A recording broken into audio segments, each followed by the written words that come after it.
মাঝে মাঝে ভক্তরা মাকে এসে বলতেন, মা, আমাদের কিছুই হচ্ছে না, ধ্যান জপ করি কিন্তু তাতেও কোনো আনন্দ পাই না।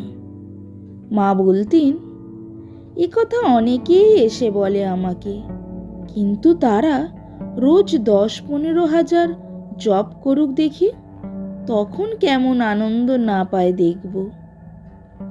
মা আরও বলতেন, মুনি ঋষিরা ঈশ্বর লাভের জন্য কত জন্ম কাটিয়েছেন তপস্যা করে, আর তোমরা ঈশ্বর লাভ করতে চাও কিছু না করে, ফাঁকি দিয়ে?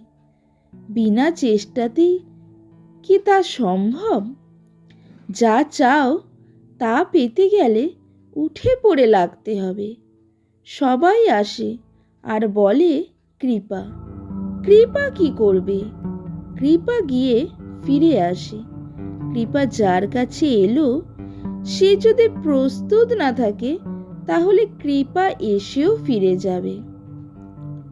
তবে মা সবাইকে উৎসাহ দিয়ে বলতেন, এ যুগে শ্রীরামকৃষ্ণ এসেছিলেন, ঈশ্বরের পথ প্রশস্ত করে দিয়ে গেছেন।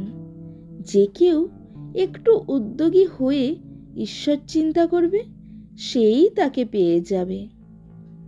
মায়ের শেষ উপদেশ ছিল, কারোর দোষ দেখো না।